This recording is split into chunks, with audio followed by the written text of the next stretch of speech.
नमस्कार, आप देख रहे हैं समाचार फॉर मीडिया। मैं हूं पंकज शर्मा। मेरे साथ हैं वरिष्ठ पत्रकार संकेत उपाध्याय जी। संकेत उपाध्याय जी एनडीटीवी में लंबे समय तक तमाम महत्वपूर्ण पदों पर रहे हैं। कुछ महीने पहले इन्होंने अपनी टीम के साथ 2-3 लोगों के साथ मिलकर अपना YouTube platform the red mic start किया है। महज 10 महीनों में करीब 7 लाख सब्सक्राइबर्स इस यूट्यूब प्लेटफॉर्म पर हो चुके हैं। द रेड माइक को शुरू करने के पीछे क्या इनकी सोच थी, आगे भविष्य को लेकर क्या प्लानिंग है और किस तरह का ये कंटेंट दे रहे हैं, इन्हीं सब बातों पर आज हम चर्चा करेंगे संकेत उपाध्याय जी से। संकेत जी, आपका बहुत बहुत स्वागत है। Thank you sir. सबसे पहले तो मुझे ये बताएं कि एनडीटीवी जैसे प्रतिष्ठित न्यूज़ चैनल से आप इधर आए तो कैसे, ये मतलब यूट्यूब प्लेटफॉर्म की क्या खास वजह रही कि इस पे आना है और इसकी शुरुआत के पीछे की क्या कहानी है कि मतलब हमें शुरू करना है? सबसे पहले तो बहुत बहुत धन्यवाद कि आपने ये मौका दिया मुझको बात करने के लिए। पंकज जी, इसके पीछे की वजह आप ये समझ लीजिए कि एक ज़रूरत महसूस हो रही थी कि अब एक बड़े चैनल की उस तरीके से आवश्यकता नहीं है अपनी बात कहने के लिए जैसे कि शायद आज से 10 साल पहले थी। तो ये अपने आप में एक बहुत लिबरेटिंग एक्सपीरियंस होता है और हमको ये लगा कि ये फैसला ले ही लेना चाहिए। बहुत सारे लोगों ने लिया है। अपनी जिम्मेदारियां तो हम समझते ही हैं बतौर पत्रकार, जो हम बोलना चाहते हैं वो हम जानते ही हैं। दर्शकों का प्यार हमारे साथ है ही। दर्शक चाह भी रहे थे कि आप अपना खुद का शुरू कर दीजिए। तो जब सारी चीज़ें अनुकूल थीं तो हम किस बात का इंतज़ार कर रहे थे? बस उसी चीज़ के लिए हमने थोड़ा सा समय लिया कि हम किस वक्त का इंतज़ार कर रहे हैं, क्या हम पूरी तरीके से तैयार हैं या नहीं। थोड़ा सा स्टडी कर लेना भी ठीक रहता है कि आप एक एक कूद लगाने जा रहे हैं, आप इस लायक भी हैं या नहीं, कर भी पाएंगे या नहीं। तो एक टाइम आया जब हमको ये कॉन्फिडेंस मिला, मैं और मेरे 2 और साथियों को ये कॉन्फिडेंस मिला कि हाँ, हम कर सकते हैं। और क्योंकि वो अंदर से वो कॉन्फिडेंस मिला तो हमने किया और पिछले 10 महीने बहुत ही सुखी रहे हैं, मैं बस इतना कह सकता हूँ जी। जो हमने इसका नाम रखा है द रेड माइक, इसके पीछे की क्या कहानी है? जब हम लोग कोई भी मान लीजिए स्टार्ट करते हैं, कुछ ना कुछ नाम रखते हैं, तो कुछ सोच के रखा द रेड माइक? क्या है इसकी स्ट्रेटजी, मतलब प्लानिंग, कुछ नाम का क्या है? नाम के ऊपर बड़ी लंबी चर्चा हुई और हमारे पास भी विकल्प था कि कुछ XYZ न्यूज़ या फलाना न्यूज़ या ये न्यूज़ की स्पेलिंग में लास्ट में J लगा दो या Z लगा दो। तो ये सारी चीज़ें करने के बजाय तो तमाम सोचने के बाद ये हुआ कि भाई कोई गिमिकी नाम नहीं रखना और सीधा सीधा नाम रखना है। और 100 बात की एक बात ये है कि इस रंग की एक अहमियत है जीवन में और ये रंग हम लोगों को जोड़ता भी है, विचारधारा के दृष्टिकोण से नहीं, क्योंकि आमतौर पर लोगों का ये भी धारणा थी जब हमने शुरू किया कि भाई ये तो कहीं कम्युनिस्ट विचारधारा से प्रेरित होकर के आप ये मंच तो नहीं शुरू कर रहे हैं। द रेड माइक आपने इसका नाम रख दिया। मुझे ऐसा लगता है ये जो रंगों का वर्गीकरण करने की एक आदत समाज में कुछ लोगों ने सब में डाल दी है, उससे ऊपर उठ करके अब हम साबित कर चुके हैं जनता को कि द रेड माइक लाल रंग और बाकी सब चीजें जो परिभाषित करता है उसका प्रतीक है। द रेड माइक क्रांति का प्रतीक है।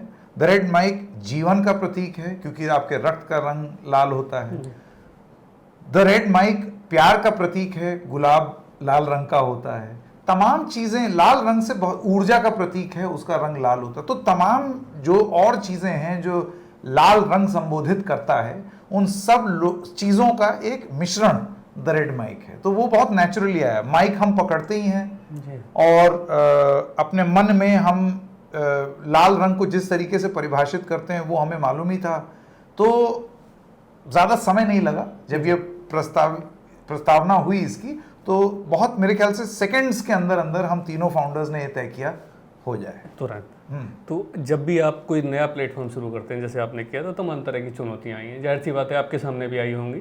तो कौन सी ऐसी बड़ी आपके पास चैलेंजेस आए इसको शुरू करने के लिए, और जो आपने ये डिसीजन लिया प्रोफेशनल तौर पे और आपके निजी तौर पर किस तरह का साबित हुआ? अब चुनौतियां किस तरीके की आई, ये पहला आपने सवाल पूछा। देखिए, सबसे पहली बात तो ये होती है, और जो मन में डर हर किसी के रहता है, वो है एक इज्जत बनाम EMI की लड़ाई। पंकज जी, आप भी इससे छुपे हुए नहीं हैं, हम भी नहीं हैं। जो इंसान मिडिल क्लास है इस देश में, वो हमेशा अपनी नौकरी में एक इज्जत बनाम ईएमआई की जंग अपने दिल और दिमाग में लड़ रहा होता है। उसको ये लगता है कि मैं कुछ नया करूं, उसके बाद दिमाग बोलता है नहीं रुको, अभी ईएमआई देनी है। ठीक है, आप एक संस्था में हैं, वहां पर आपको ऐसा लगा कि आपको वो मान सम्मान या इज्जत जो मिलनी चाहिए थी या और ज्यादा मिल सकती है, वो नहीं मिल रही है। तुरंत आपके दिमाग ने आपको बोल दिया मान सम्मान छोड़ो, ईएमआई देनी है जी। तो ये इज्जत वर्सेस ईएमआई की जो जंग है, उस जंग से जब जब आप बाहर निकलेंगे तब तब आप इस तरीके के फैसले ले पाएंगे। मुझको भी समय लगा ये फैसला लेने में जी। क्योंकि ये नेचुरली फैसला नहीं आता है, आप बहुत सारी चीज़ों को मेजर करते हैं। तो चुनौती सबसे बड़ी यही थी कि आप इसको फंड कैसे करेंगे, इसको चलाएंगे कैसे। आप जानते हैं, अच्छा हमारा मॉडल सिर्फ एक स्टूडियो में बैठ करके ज्ञान देना नहीं है, हम लोग रिपोर्टिंग के लिए भी जाते हैं। रिपोर्टिंग आप जैसे कि जानते हैं, एक रिपोर्टिंग और रिपोर्टर एक विलुप्त होती प्रजाति और कला बन गई है, ठीक है ना। उसकी अहमियत और दिन ब दिन कम होती चली जा रही है। ऐसे में उसको बहुत ही ज्यादा सीमित संसाधनों में कैसे करना, ये एक बहुत बड़ी चुनौती थी।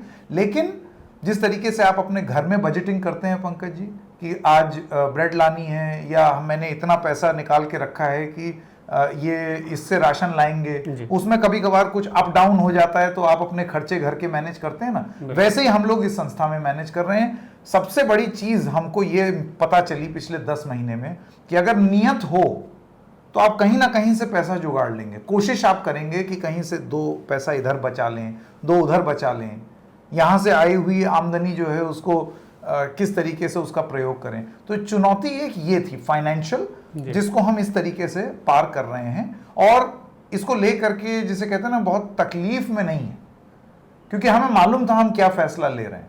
एक बड़ी संस्था, बहुत बड़ा पैसा, सैलरी छोड़ करके आ रहे हैं, तो ये सब चुनौतियां आएंगी। तो ये चीज हमें पहले ही मालूम थी, तो उस हिसाब से बजटिंग अकाउंट हम लोगों ने की थी। दूसरा हिस्सा क्या था सवाल? ये था एक तो होगी प्रोफेशनलिज्म वाली बात कि कैसा ये निर्णय रहा, निजी तौर पर आपके लिए ये डिसीजन कैसा रहा कि हम इस तरह करते हैं? चुनौती थी यही, सबसे बड़ी चुनौती तो ये थी कि कैसे अपने आप को, आप सोचिए अब तक आप एक किसी और ब्रांड के हिस्सा थे, वही अब आप एक ब्रांड खुद बनाने की कोशिश कर रहे हैं। सबसे बड़ी चुनौती तो यही हो गई। और उसमें सबसे बड़ा जो जिसे कहते हैं ना डर ये होता है कि ये ब्रांड बनेगा भी या नहीं, ये नहीं बना तो बहुत सारे, इसीलिए आप देखिए यूट्यूबर्स ये चूज करते हैं कि वो खुद की जो उनकी पूंजी है, जो धन उन्होंने व्यक्तिगत रूप से संचय किया है लोगों के बीच में, तो वो अपने ही नाम से अपना मंच चलाते हैं। उसका मकसद यही है कि वही ब्रांड है। यहां हम लोगों ने बहुत कॉन्शियसली ये फैसला लिया पंकज जी कि हमको एक अलग ब्रांड क्रिएट करना है, खुद ब्रांड नहीं बनना है। और हमें जो कुछ भी हासिल किया है, हमको वो सारी चीजों को लेकर के अगर हम एक ब्रांड क्रिएट कर सकते हैं तो वो हमारे मन में कितनी उसकी वैल्यू होगी, वो चीज हमने क्रिएट की। और एक मजेदार किस्सा मैं आपको बताऊं कि खुशी क्यों मिली और कैसे मिली और कैसे ये चुनौती एकदम हवा में घुल हो गई। एक दिन हमारी माताजी और पिताजी के लिए एक ओला या उबर टैक्सी बुक की। टैक्सी बुक करने वाला नीचे आया, उसने मुझे देखा, कहता भाई तुम तो उस चैनल में थे ना? मैंने कहा हाँ। भाई अब तुमने वो रेड माइक ज्वाइन कर लिया ना? अच्छा। मैंने मन में अपने सोचा कि यार ये आदमी ये सोच रहा है कि द रेड माइक कोई बड़ा चैनल है जिसको मैंने ज्वाइन कर लिया है। और मुझे जितनी खुशी की अनुभूति उस समय उसकी वो बात सुन करके हुई, वो और किसी चीज में नहीं हुई, क्योंकि वो एकदम शुरुआती दिन थे। उस आदमी की नजर में द रेड माइक एक ब्रांड था। तो हम जो करना चाहते थे वो इस तरीके से, अब आप सोचिए ना, 2-3 महीने पुराना ब्रांड और एक आदमी ये सोच रहा है कि एक बड़ा ब्रांड है जिसे मैंने ज्वाइन किया। आपकी पहचान रेड माइक से हो रही है उस समय। यही चाहते थे जी। हम तीनों जो को फाउंडर्स हैं, हमारी कोशिश यही है कि ये हमसे बढ़कर कोई चीज पत्रकारिता में अगर कर सकें, अपने से ऊपर कोई चीज क्रिएट कर सकें, तो वो प्रयास है हमारा। तो जैसे हम ब्रांड वैल्यू की अभी बात कर रहे हैं कि ब्रांडिंग, तमाम यूट्यूब जो आपने बताया चैनल चल रहे हैं, तो आपके इसमें क्या इनोवेशन कर रहे हैं? क्या खास स्ट्रेटजी आपकी कंटेंट को लेके, जो आपका प्रेजेंटेशन हो, आपका जॉनर हो, आपकी स्टाइल हो, किस तरह के वो कर रहे हैं ताकि ये दूसरे चैनल से, यूट्यूब चैनल से बहुत सारे हैं उससे अलग दिखे? तो उसके लिए आप क्या करें? अब पंकज जी बहुत सारी सीक्रेट थोड़ी बताऊंगा मैं आपको।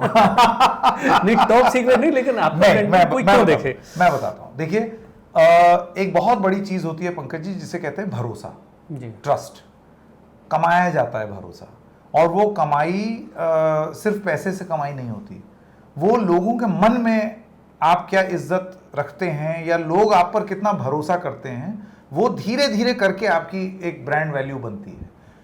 हमको ऐसा लगता है कि जो तीनों को फाउंडर्स थे, हम लोगों ने वो धन संचय किया हुआ था। वो अर्जित धन हमारे पास था लोगों के भरोसे का। उसी भरोसे को यहाँ पर उतारा।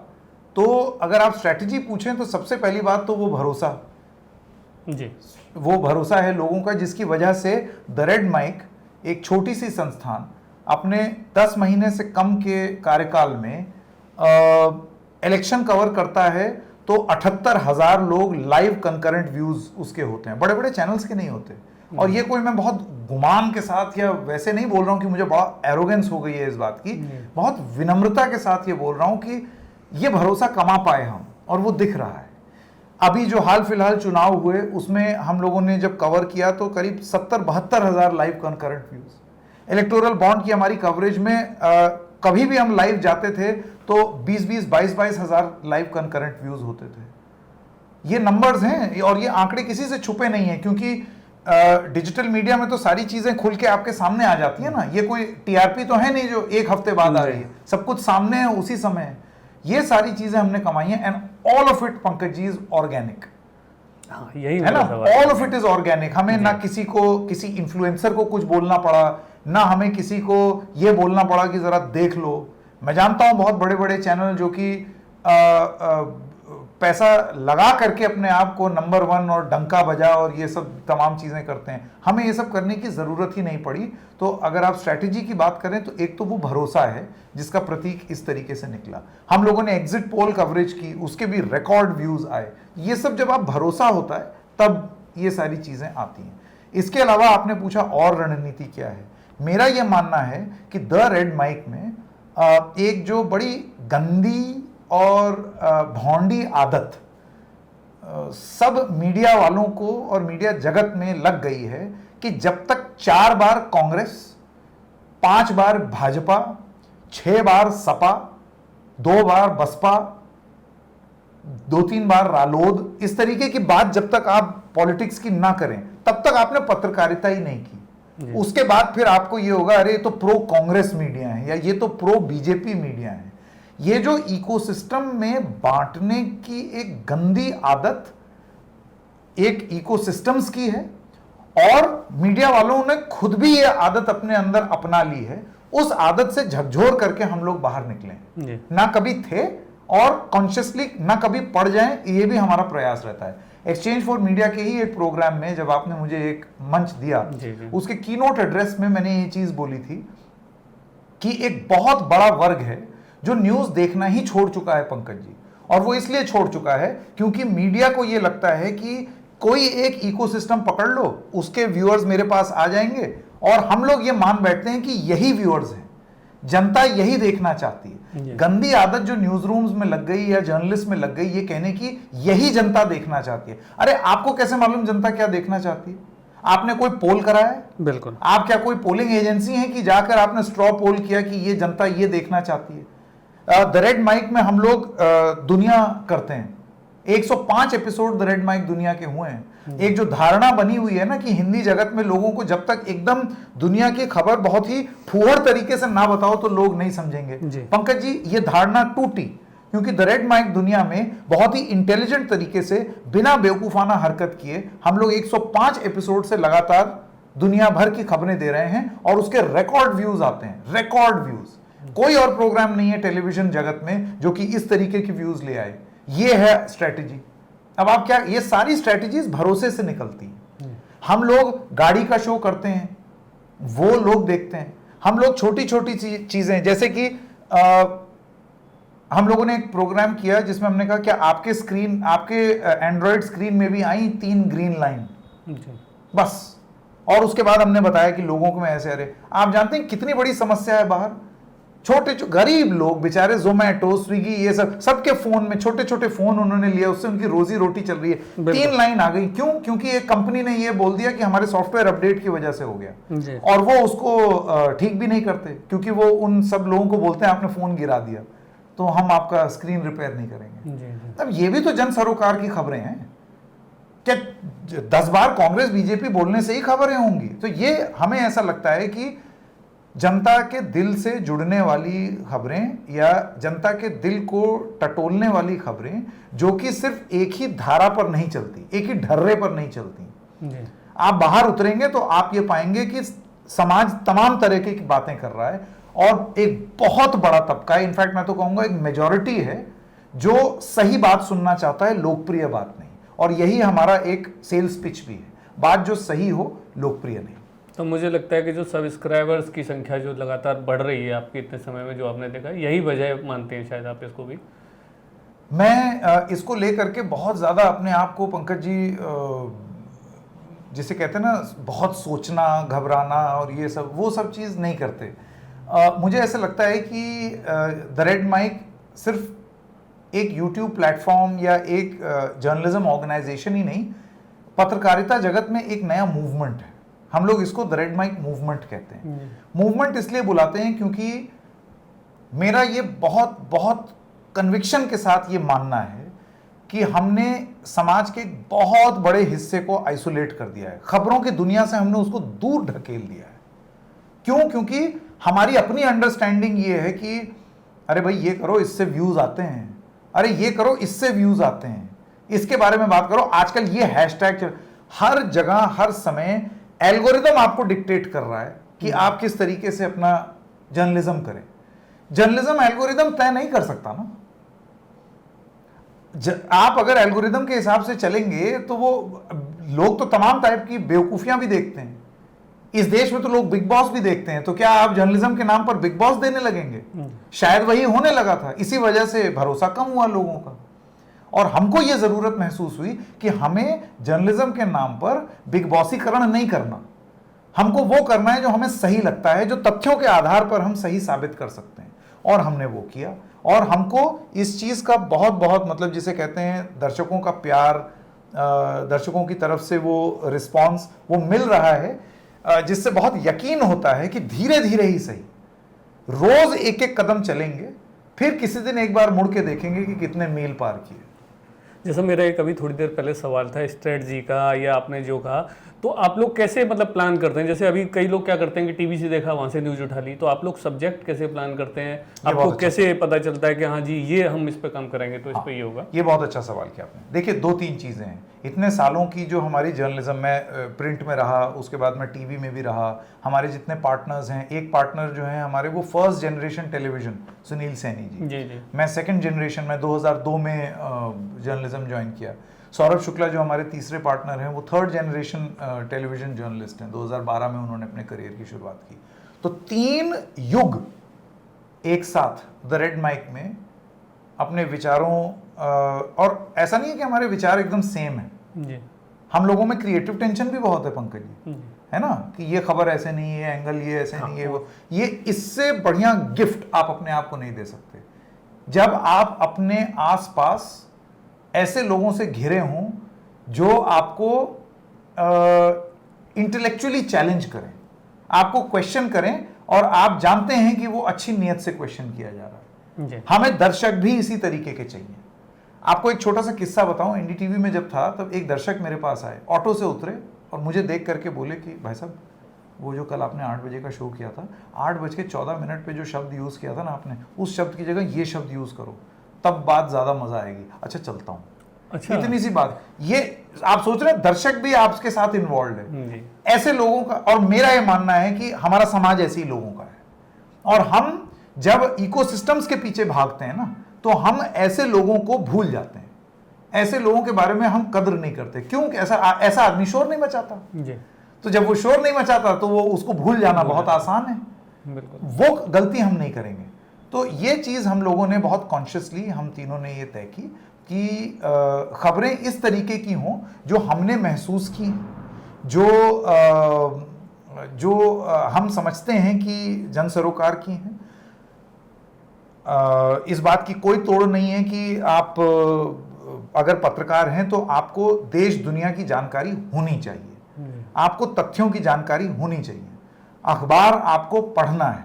अब क्योंकि डिजिटल माध्यम आ गए हैं तो उसको आपको स्कैन करना है, ये आपका काम है जी। इसको आप ये नहीं बोल सकते कि मैं तो पढ़ता ही नहीं, पढ़ना पड़ेगा बॉस। न्यूज टीवी की आप बात कर रहे हैं तो उसमें भी मतलब न्यूज टीवी उतना सा ही देख लीजिए जब तक कोई इंफॉर्मेशन आ रही हो। आजकल वो ट्विटर से भी मिल जाती है तो टीवी देखने की जरूरत नहीं पड़ती।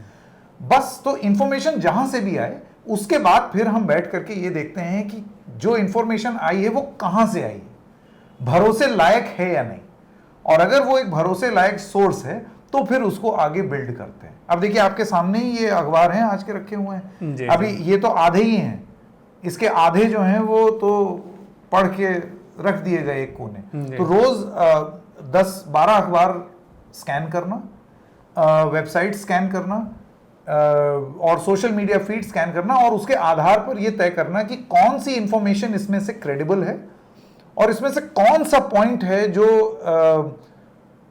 जो हमें ऐसा लगता है कि जन सरोकार का है, आम जन की नब्ज पकड़ने वाली बात होती है जो हाँ। और ये जैसे कि मैंने आपको बताया between Sunil Saini ji, me and Saurabh Shukla, 3 generations क्योंकि यहां पर हैं, तीनों की अप्रोच जन सरोकार को लेकर के 3 अलग अलग है, लेकिन उसका ग्रैंड कल्मिनेशन आपको द रेड माइक में देखने को मिलता है। जी।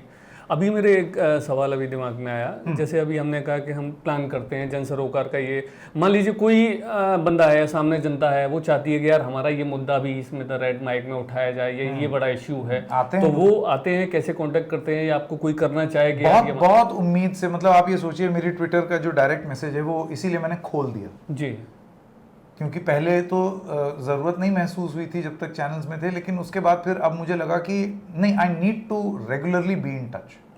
कई लोग दर्शक को बेवकूफ समझने की फितरत पत्रकारों को छोड़नी होगी।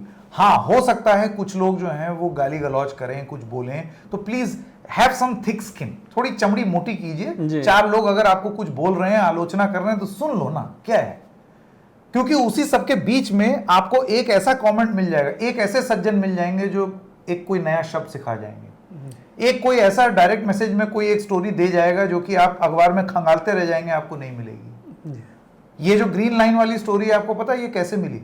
एक दिन गए हम फोन लेने, वहां पर एक ऐसे ही जोमेटो स्विगी का एक आदमी आया, वो फोन दिखाते हुए, तो उस आदमी ने बोला कि इसको तो वर्कशॉप लेके जाओ, सर्विस सेंटर किसी ब्रांड के, ये मैं नहीं कर पाऊंगा, ये तुम्हारा फ्री में हो जाएगा अगर फोन नहीं गिरा है। मैंने पूछना शुरू किया, तब उसने मुझे बताया, अरे भाई साहब ये तो जब से सॉफ्टवेयर अपडेट और ये, फिर बात करते करते करते करते स्टोरी बन गई। वो वीडियो हमारे प्लेटफॉर्म पे among the most popular video है। तो आपको इंफॉर्मेशन कहीं से भी मिल सकती है, दिमाग खुला रखना पड़ेगा। आप कॉन्स्टेंटली पत्रकार मोड में होने चाहिए, भले ही आप जाकर के सब्जी खरीदने या अंडा रोल खाने गए हो, जी, पत्रकारिता आपके साथ साथ चल रही है। अच्छा, मीडिया पर आपने देखा होगा तमाम दबाव के या पक्षपात के आरोप लगते हैं, तो बहुत सारे ऐसे किस्से भी होते हैं, चल ही रहा है लगातार। तो आपकी नज़र में जो मीडिया की निष्पक्षता या पारदर्शिता बनाए रखने के लिए क्या चुनौतियां हैं, खासकर अगर हम डिजिटल प्लेटफॉर्म की बात करें तो सबसे पहली बात पंकज जी, मेरा ऐसा मानना है कि ये जो लोग बोलते हैं ना कि मीडिया को न्यूट्रल होना चाहिए, न्यूट्रल जी। पंकज जी, आप और मैं एक ही कंडीशन पे न्यूट्रल हो जाएंगे, पता है कब? जिस दिन हमारी मौत हो जाएगी, उस दिन हम सही मायने में न्यूट्रल हो जाएंगे। जब तक हम सांस ले रहे हैं, ना आप न्यूट्रल हैं ना मैं, हम लोगों का मत होगा। मेरा यह कहना है कि आप वो मत, ओपिनियन, आपका व्यूअर भी एक्सपेक्ट करता है कि आप कुछ ओपिनियन दे। मेरा यह मानना है और हम लोगों का यह मानना है कि वो मत एब्सोल्यूट फैक्ट्स पर हो, यानी कि तथ्यों पर, एब्सोल्यूट फैक्ट्स, जो फैक्ट है वो है, उसके आधार पर आप अपना मत बनाएं। प्रॉब्लम ये हो गई कि ओपिनियन एब्सोल्यूट हो गया, और फिर मतलब मैंने पहले ही मन बना लिया है कि यही है, और फिर अब मैं जा रहा हूं कि मैं कुछ बैक डेट में जाकर के मैं तथ्य ढूंढने की कोशिश कर रहा हूं। तो ये चीज अगर आप करेंगे तो प्रॉब्लम है, मेरा ऐसा मानना। क्या सवाल क्या था आपका? सवाल ये था कि जो आजकल का जो मीडिया है, निष्पक्षता की बात करें तो neutrality is a myth, neutral आप नहीं हो सकते, लेकिन आप अपना जो ओपिनियन दे रहे हैं, जिसको कुछ लोग बायस बोल देंगे, जिसको कुछ लोग बोलेंगे कि ये तो उस तरफ झूल गए, इधर झूल गए, आप उसको जस्टिफाई कर सकते हैं या नहीं? अपने जर्नलिस्टिक यार्डस्टिक्स को लगा करके आप जस्टिफाई कर सकते हैं या नहीं? हमारा प्रयास है, अच्छा हो सकता है इसमें हम 4 गलती भी कर दें, गलती हो जाएगी तो मैं हाथ जोड़ के माफी मांग लूंगा कि ये मेरी समझ में भूल हो गई। तो मुझे ऐसे लगता है लॉन्ग टर्म में आपका व्यूअर जो है ना, वो आपकी नियत देखता है, और अगर आपकी नियत साफ है तो आप लॉन्ग टर्म में अपने व्यूअर को ये साबित करने में सक्षम होंगे, और खास तौर से वो साइलेंट व्यूअर, इकोसिस्टम वाला नहीं। 4 लोग आएंगे, आपको कुछ कुछ बोल के भी चले जाएंगे, उसके लिए मोटी चमड़ी रखनी पड़ेगी, वो बोल के चले जाएंगे। जैसे सपोज आपने कोई बात बोली, वो किसी पार्टी के समर्थकों को नहीं पसंद आई, तो पिल पड़े आपके ऊपर, है ना? फिर पता चला 2 दिन बाद, अच्छा वो जिस पार्टी के पक्ष में आपका मत है वो आपका भजन गा रहे हैं, पता चला 2 दिन बाद आपने कोई स्टोरी की जो आपके पक्ष में थे वो अब आपके दुश्मन हो गए। क्यों? क्योंकि तथ्य आपको ये बता रहे हैं। तो तथ्य डिक्टेट करें कि मेरा मत क्या है। न्यूट्रलिटी का पालन करना और बैलेंस जीवी हो जाना, ये मैं नहीं समझता, मैं तो कभी नहीं हो पाऊंगा, क्योंकि ये मेरा ऑनेस्ट एडमिशन है, मैं न्यूट्रल नहीं हो सकता, हम में से कोई नहीं हो सकता, किसी न किसी तरफ रहेगा। एग्जैक्टली। और जो दावा कर रहा है वो झूठ बोल रहा है जी। आप न्यूट्रल नहीं हो सकते। पर हाँ, तटस्थता, ऑब्जेक्टिविटी, इसके अलावा ट्रांसपेरेंसी कि आप अपनी जानकारी कैसे ला रहे हैं, वो सब चीजें आपको अपने दर्शकों को देनी होगी। मेरा ऐसा मानना है कि आपकी जो भी जानकारी है, अगर आप उसका सोर्स या सूत्र अगर आप लोगों को बता देते हैं, आप एक्चुअली अपनी कही हुई बात में और वजन डाल रहे हैं। और ये सब हमने जर्नलिज्म में सीखा है होते हुए पंकज जी। सपोज अगर मुझे इस अखबार से अगर कोई जानकारी मिली, तो इसमें कौन सी बड़ी शर्म की बात है कि मैं बोल दूं कि मुझे इस अखबार से जानकारी मिली। बिल्कुल। इसमें शर्म, इसमें लज्जा क्यों आ रही है हमको? एक जर्नलिज्म में तो हमने सीखा ही है कि एट्रीब्यूट, पंकज जी ने मुझे बताया कि, बिल्कुल, क्रेडिबिलिटी भी बढ़ती है, क्रेडिबिलिटी बढ़ती है ना। तो वो काम हम लोग करते हैं यहां से, और मुझे ऐसे लगता है इससे जनता में भी थोड़ा सा विश्वास बनता है जी। आप सेफ भी हो जाते हैं, क्यों भाई आप नहीं कह रहे हैं। बिल्कुल। आप, और ये सारे रूल्स, नियम, कुछ जो ट्रेडिशनल विजडम होती है ना पंकज जी जर्नलिज्म में, उसको आप अगर दरकिनार करें तो आप बहुत बड़ी भूल कर रहे हैं। क्योंकि कई वर्षों में, सालों में, दशकों में सोच समझ के लोगों ने ये सब कुछ बातें बोली होंगी ना जी, तभी कि किसी खबर को डबल चेक कर लो, 2 सोर्स से चेक करो, एट्रीब्यूट करो, और उसके बाद फिर अपना ओपिनियन, ऑपेड पीस भी दे दो। तो वो सारी चीजें आप कर सकते हैं, सब कर सकते हैं, उसके लिए आपको फूहड़ होने की जरूरत नहीं है जी। और अक्सर लोग ये फूहड़ इसलिए होते हैं because you want to cover up, number 1 your lack of understanding. हो सकता है आपकी अपनी समझ कम हो, तो उसके लिए आपने एक इकोसिस्टम पकड़ा, उसकी जैसी बात कर दी जी। उसमें वो मत विभाजित हो गया, उसमें आपने भी बहती गंगा में हाथ धो लिया।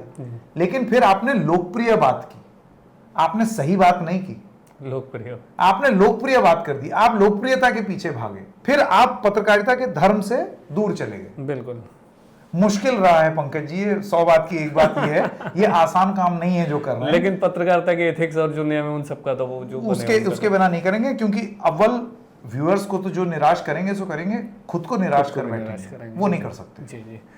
आपका 10 महीने करीब हुआ है इसको स्टार्ट हुए, इस दौरान कोई ऐसा खास यादगार, कुछ ऐसा अनुभव रहा हो, कोई घटना रही हो, रिपोर्ट या इवेंट को, जिसको आप बताना चाहें कि यार ये बहुत खास था मेरे लिए?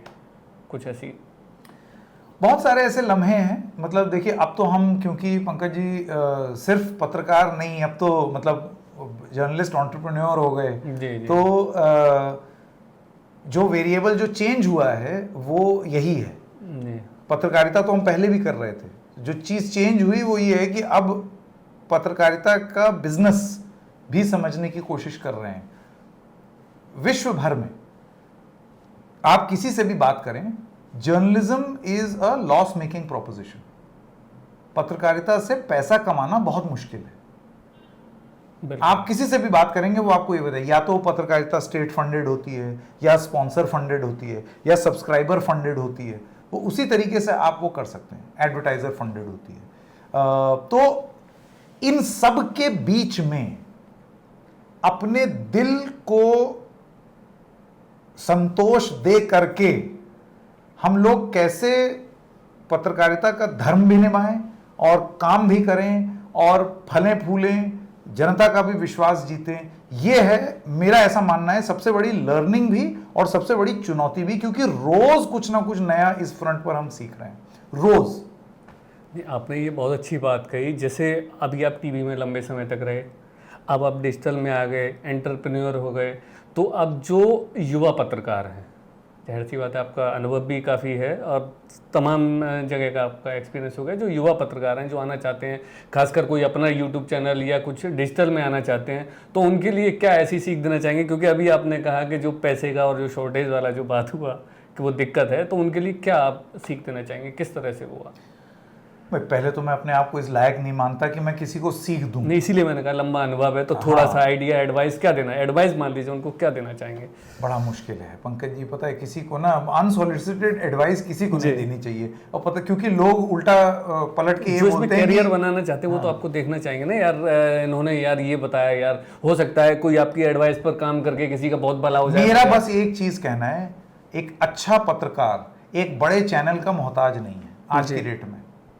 आपको जरूरत नहीं है किसी बड़े चैनल की, बड़े प्लेटफॉर्म की। अगर आपके पास एक अच्छी सच्ची कहानी है तो you have digital distribution platforms available, अलग अलग हैं, और उससे आप कर ले जाएंगे। आप अपनी बात तो जनता तक पहुंचा देंगे, ठीक है।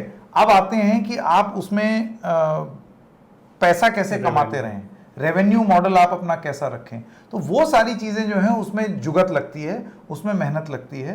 और यहीं पर मुझे ऐसे लगता है कि जिसका जैसा ईमान, जैसे बहुत सारे ऐसे जर्नलिस्ट हैं जो टीवी छोड़ करके एज इंडिविजुअल्स काम कर रहे हैं, तो उनकी जो भी जर्नलिस्टिक लाइन लेते हैं या जो भी बात कहते हैं, व्यूअरशिप ड्रिवन है ना यूट्यूब में, तो मोनेटाइजेशन आप जितना देखे जाएंगे उतना, तो फिर आप एक कंपल्शन महसूस करते हैं कि फिर मेरा व्यूअर कैसा हो, मेरा व्यूअर कौन हो, व्यूअर के कैचमेंट एरिया में चले जाऊं या फिर एक बड़े व्यूअरशिप को मैं केटर करूं। ये सब सवाल मुझे ऐसे लगता है पंकज जी हर इंसान को खुद अपने आप से पूछना पड़ेगा।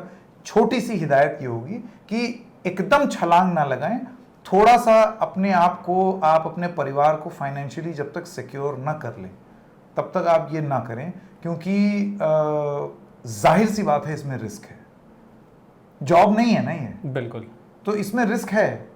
हो सकता है आप सफल हो सकता है ना हो, तो वो सफल ना होने के लिए आपने अपने आप को कितना रनवे दिया है, कितने महीने तक ऐसा होगा कि अगर आपको कमाई नहीं हुई तो आप सस्टेन करेंगे जी। या कब आप बोलेंगे कि नहीं हो रहा, मैं तो चला बैक टू पेविलियन। तो ये चीज आपको थोड़े से सुनिश्चित करनी पड़ेगी। और ये जीवन में किसी भी, आप जैसे घर में गाड़ी भी लेते हैं, आप तय करते हैं ना कि मैं इतना जुटा लूं, इतना ये इस बैंक से लोन ले लूंगा, इसका रेट, वही प्लानिंग आपको यहाँ करनी है। तो बस मेरी इतनी है। अभी आपने उत्तर प्रदेश के पूर्व मुख्यमंत्री अखिलेश यादव के साथ the red Mic with Akhilesh Yadav dialogue किया था, जो पहला इवेंट था मैंने और सौरभ शुक्ला जी, पहला इवेंट था आपका और काफी सफल रहा, उसमें हम भी वहाँ पे थे और काफी हमने देखा, गैदरिंग अच्छी थी। आपको तो अच्छा लगा? काफी इवेंट बहुत अच्छा था। हाँ, और तो वही मैंने ऐसा आइडिया कहाँ से आया, आगे इस तरह के इवेंट करने की और क्या प्लानिंग है, कैसा एक्सपीरियंस रहा, इसके बारे में थोड़ा सा डिटेल बताएं। जी, आपने ये पूछा ना कि मतलब वो क्या स्ट्रैटेजी है, और ये देखिए स्ट्रैटेजी सिर्फ ये है कि करते चले जाएं, सोचते चले जाएं, कुछ ना कुछ अचीव करेंगे जी।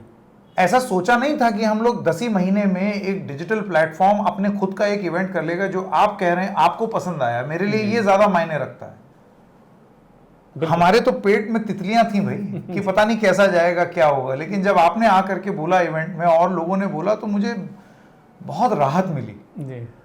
हाँ, हर इवेंट के बाद या हर किसी भी चीज के बाद जो भी आप नया ट्राई करते हैं उससे आप 4 नई चीजें भी सीखते हैं और फिर उसको आगे भी लागू करने की कोशिश करेंगे जब आगे करेंगे। और हाँ, एक चीज तो ये बता दूं पंकज जी, आगे करेंगे जरूर। आगे ऐसे बहुत इवेंट्स हैं, बहुत सारे प्लान्स हैं। वो सारे प्लान्स अभी तुरंत नहीं बता सकता मैं, क्योंकि वो ऑब्वियसली प्रीमेच्योर होगा। वो मतलब वो थोड़ा सा पेन और पेपर में वो एक व्यवस्था बन जाए, उसके बाद धीरे धीरे करके अपने दर्शकों को ये तो मैं वादा कर सकता हूं कि हम लोग शांति से नहीं बैठे हैं। हम लोग उनको कुछ ना कुछ दिखाने के लिए, कुछ नया, कुछ रोचक, कुछ अलग, ये हमेशा दिमाग चलता रहता है हमारा। मतलब ये आइडिया और प्लान हिट कर गया, मतलब आपकी नज़र में आपने जो सोचा था कि हम खबरों के साथ साथ इस तरह का कंटेंट भी दें सबको। आप देखिए ना, अभी नहीं जी जब से द रेड माइक लॉन्च हुआ है, कोई ऐसा नहीं है कि द रेड माइक एक सिंगल ट्रैक पे चल रहा है। जी मैंने आपको बताया ना, आप जरा द रेड माइक, इतनी प्रॉपर्टीज टेलीविजन चैनल में नहीं होती। आप गिनना शुरू कीजिए, द रेड माइक दुनिया, the red mic dialogues, the red mic गाड़ी, the red mic tech check, the red mic sports, the red mic round table, Delhi Darshan जिसमें सेलिब्रिटीज को हम दिल्ली में घूमते हैं उनको लेकर के, वो सर्दियों में ही करते हैं, नहीं तो जी। गर्मी में तो भुट्टा बन जाएगा सेलिब्रिटी।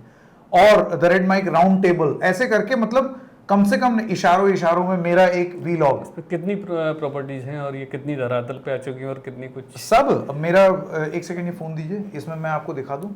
जी इसमें तो क्योंकि प्लेलिस्ट बनी रहती है ना, मैं आपको दिखा दूं। बहुत प्रॉपर्टीज हैं पंकज जी, मतलब हम क्या बताएं, कोशिश पूरी रहती है कि,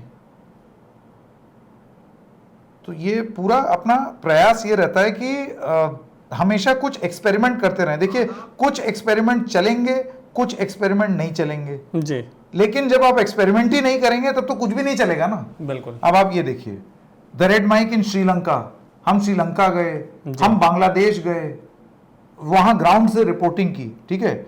Jammu and Kashmir elections, the red mic sports, the red Mic Pathshala. इसमें हम क्या करते हैं कि जैसे किसी भी सब्जेक्ट को, ये आप क्यों अज्यूम कर रहे हैं कि हर किसी को समझ में आ रहा है? बिल्कुल। पहले समझा दो ना सब्जेक्ट। ये बेसिक एक्सप्लेनर तो हमने सोचा ही नहीं कि करना है जी। हम तो ये अज्यूम कर रहे हैं कि लोगों को पता है और उस पर मैं अपना ओपिनियन और दे दूं। अरे पहले मुद्दा तो समझाओ।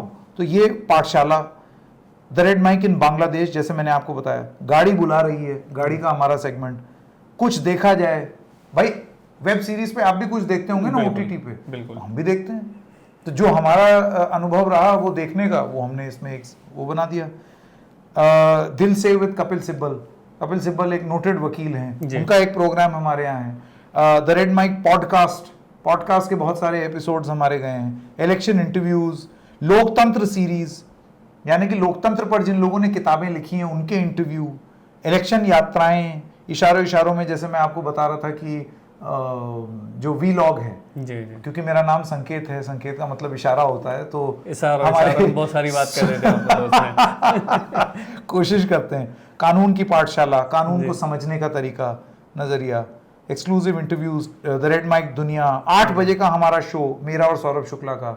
जब से चैनल शुरू हुआ है पंकज जी, एक भी दिन ऐसा नहीं गया, इंक्लूडिंग सैटरडे एंड संडे, जब हमने ये शो ना किया हो।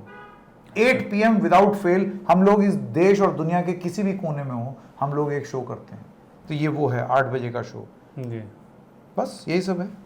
इतनी प्रॉपर्टीज हो गई। आप मुझे चैनल बता दो जो इतनी प्रॉपर्टी चलाते हो। बिल्कुल। तो ये नियत का खेल है, कर रहे हैं, कुछ एपिसोड चलते हैं, कुछ नहीं चलते हैं, लेकिन हमारा एक्सपेरिमेंट बंद नहीं होगा। जी, आगे भी मुझे लगता है कुछ और भी देखने को मिलेंगे, जो अपने नई जो प्रॉपर्टी है कुछ और भी देखेंगे। बिल्कुल मिलेगी। अभी मेरा एक लास्ट छोटा सा क्वेश्चन और है कि जैसे मीडिया लगातार बदल रहा है, आप देख रहे होंगे, पहले प्रिंट, टीवी, डिजिटल, ये वो और बदल रहा है, तो आपकी नज़र में आने वाले 5 से 10 साल में क्या बड़े बदलाव देखने को मिलेंगे, और रेड माइक जो आपका प्लेटफॉर्म इन बदलावों से कैसे तारतम्य बैठाएगा, कैसे इनके साथ कदम ताल मिला के चलेगा? ये बदलाव ही था जिसके चलते द रेड माइक का जन्म हुआ। जी।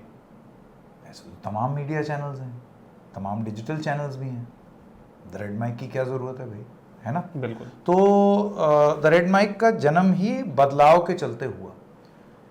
एक धारणा है अभी भी बहुत सारे लोगों के मन में कि मेन स्ट्रीम मीडिया तो टेलीविज़न है।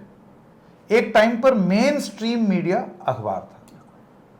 मेन स्ट्रीम मीडिया को जो परिभाषित किया हुआ है लोगों ने अपने मन में, एडवर्टाइजर्स ने, इन चैनल्स में या इन अखबारों में काम करने वाले लोगों ने, उनको या तो ये जानकारी हो गई होगी या फिर वो जानकारी करके भी इग्नोरेंट हैं जी। कि अब मेन स्ट्रीम मीडिया की परिभाषा बदल गई। अब डिजिटल मेन स्ट्रीम मीडिया है। अभी भी अगर किसी को नहीं दिख रहा है तो बहुत बड़ी समस्या है। मुझे ऐसे लगता है कि द रेड माइक वो चैनल है जो अपने आप को, अपनी क्रेडिबिलिटी को रोज साबित करके ऑफर कर रहा है। उन सारे एडवर्टाइजर्स के सामने अपने आप को रख रहा है कि आइए निवेश कीजिए, identify the new kid on the block, identify the change, identify the new main stream media, लीजिए एक कदम, अभी भी मत जाइए। वो मेन स्ट्रीम मीडिया नहीं है जहां आप पैसा लगाए जा रहे हैं, जी, वो मनी स्ट्रीम मीडिया है, वो बिग मनी लेगेसी मीडिया है। वो क्या है, क्योंकि इतने वर्षों के उनका एक ऑरा बना हुआ है ना, बड़ा स्टूडियो, बड़ी बिल्डिंग, बड़ा ये बड़ा वो, तो एडवर्टाइजर्स बड़े नेचुरली खींचे चले जाते हैं कि भाई यहां दिख जाएंगे। आपका रिटर्न ऑन इन्वेस्टमेंट कितना आ रहा है भाई? आज की डेट में बड़े बड़े चैनल्स का आप यूट्यूब के लाइव व्यूज देख लीजिए, आपको वास्तविकता पता चल जाएगी। और बतौर एडवर्टाइजर अगर आपको ये चीज दिखाई नहीं दे रही है तो गलत है। हाँ, लेकिन यहां पर जो सबसे बड़ा फैक्टर है डिजिटल का, डिजिटल में क्योंकि ये लिबरेटिंग है और कोई भी डिजिटल मीडिया खोल सकता है, तो आपको अंत में जनता के बीच में अपनी क्रेडिबिलिटी बनाना ये आप ही का काम होगा। एक फूहड़ तरीके से भी आप व्यूअरशिप बटोर सकते हैं, लेकिन वो लोकप्रिय होगा, सही नहीं। सही नहीं। हम लोग जो करने की कोशिश कर रहे हैं वो अपने पेस पर कर रहे हैं, और लॉन्ग रन में चाहे एडवर्टाइजर्स हों, चाहे दर्शक हों, चाहे कोई भी हो, उनको ये साबित करने की कोशिश कर रहे हैं, here is a credible alternative. ये आपका विश्वास जीतने वाला कि कल को आप अगर यहां पर कुछ सुनेंगे तो आप उसका यकीन करेंगे, इस तरीके का एक प्लेटफॉर्म बनाया जा रहा है। हमको बहुत ज्यादा मेहनत करने की जरूरत उस फ्रंट पर नहीं है, क्योंकि ये जो 3 जनरेशंस के जो को फाउंडर्स का जो वो है ना बेस, ये वो विश्वास हम लोग अपने साथ लेके आए थे।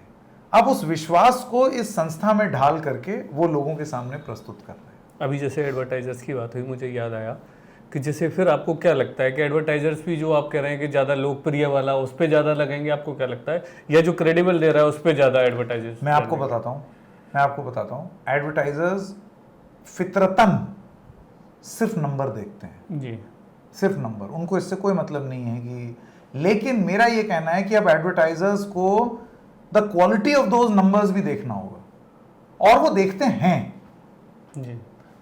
फर्ज कीजिए कोई चैनल है, उसमें आप को कोई पावर पॉइंट प्रेजेंटेशन में ये बता दे रहा है कि सर इतने लाख व्यूज, ये देखिए, ये हमारी रेटिंग, ये, उसके चक्कर में आपने ऐड दे दिया, बाद में पता चला या तो वो व्यूअरशिप फर्जी थी, या फिर वो व्यूअरशिप उस तरीके की नहीं है, उस क्वालिटी की नहीं है जिस क्वालिटी का आपका प्रोडक्ट है, तो मिसमैच हो गया ना।